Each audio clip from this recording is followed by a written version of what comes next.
siap by end of 2020. Pelan pembangunan Kuala Lumpur 2040 dijangka siap dan diwartakan akhir tahun ini.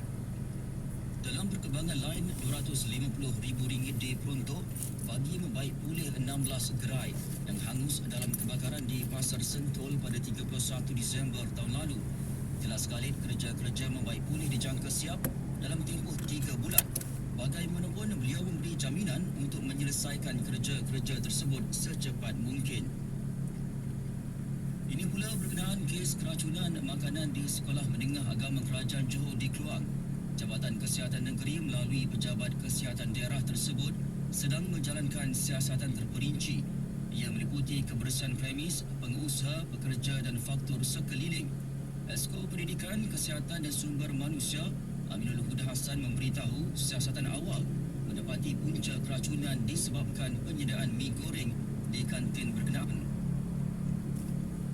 Selain sekolah, semua pusat cegahan dan asuhan kanak-kanak perlu mengambil langkah kawalan penularan wabak influenza A. Nasihat itu dikeluarkan Timbalan Menteri Kesihatan Dr. Lee Boon Chye.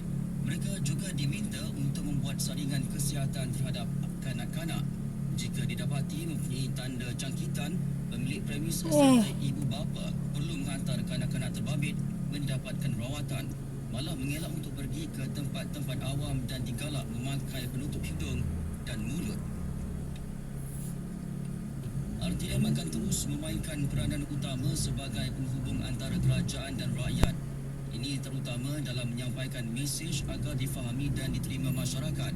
Tegas Ketua Pengarah Penyiaran Nur Yahati Awang, kerjasama erat dengan kementerian, jabatan serta agensi berkaitan dapat mewujudkan kesefahaman sekaligus dapat membentuk hala tuju penyiaran negara yang berkesan. Beliau ditemui media selepas sesi pertemuan dengan Timbalan Perdana Menteri Datuk Seri Dr. Wan Azizah Ismail di Putrajaya.